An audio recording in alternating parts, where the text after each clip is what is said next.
আসসালামু আলাইকুম ওয়া রাহমাতুল্লাহ।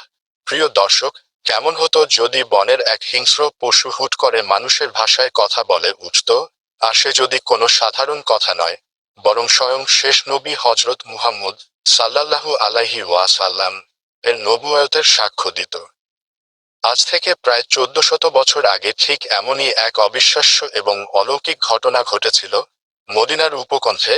আজ আমরা জানব সেই বিখ্যাত ও সহিহ হাদিস দ্বারা প্রমাণিত ঘটনাটি, যেখানে একটি নেকড়ে বাঘ মানুষের ভাষায় কথা বলেছিল এবং আল্লাহর রাসূলের সত্যতার সাক্ষ্য দিয়েছিল।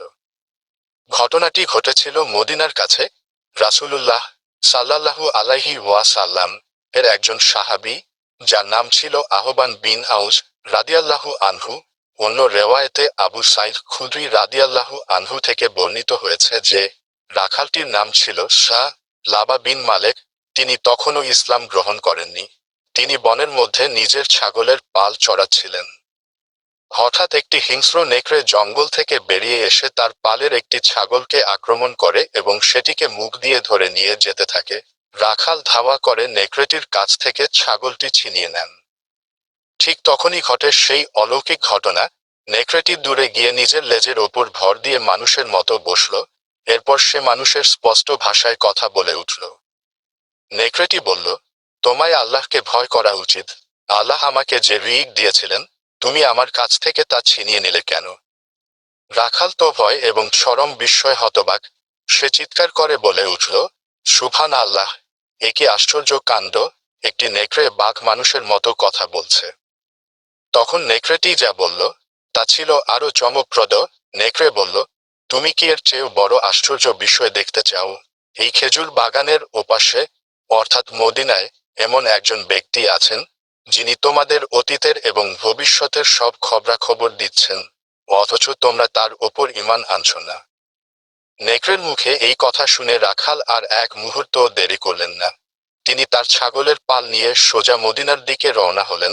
মদিনায় পৌঁছে তিনি তার ছাগলগুলো এক জায়গায় বাঁধলেন এবং আল্লাহর রাসূল সাল্লাল্লাহু আলাইহি ওয়াসাল্লাম এর দরবারে হাজির হয়ে পুরো ঘটনাটি খুলে বললেন।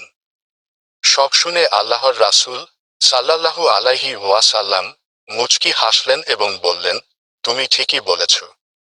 এরপর নবীজি সাল্লাল্লাহু আলাইহি ওয়াসাল্লাম সাহাবীদের সালাতের জন্য একত্রিত হওয়ার নির্দেশ দিলেন। সবাই সমবেত হলে রাসূল সাল্লাল্লাহু আলাইহি ওয়াসাল্লাম সেই রাখালকে বললেন, তুমি সবার সামনে ঘটনাটি বলো। রাখাল যখন পুরো ঘটনা সাহাবীদের সামনে বর্ণনা করলেন, তখন আল্লাহর রাসূল সাল্লাল্লাহু আলাইহি ওয়াসাল্লাম এর সত্যতা নিশ্চিত করে এক ঐতিহাসিক বাণী প্রদান করলেন।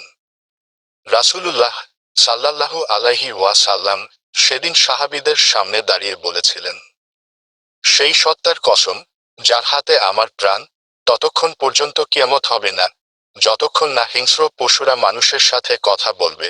এমনকি মানুষের চাবুকের অগ্রভাগ এবং জুতার ফিতাও তার সাথে কথা বলবে এবং মানুষের অনুপস্থিতিতে তার পরিবার কি করছে তা তার উরু তাকে জানিয়ে দেবে।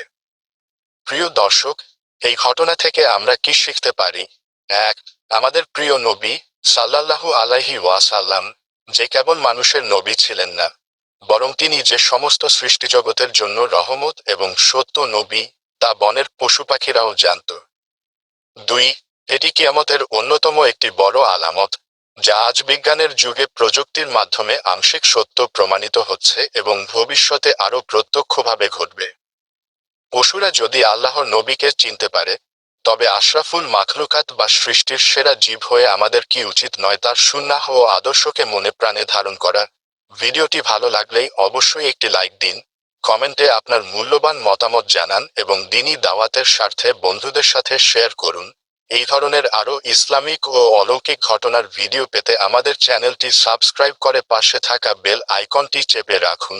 আজকের মতো এখানেই বিদায় নিচ্ছি। আসসালামু আলাইকুম ওয়া রাহমাতুল্লাহি ওয়া বারাকাতুহু।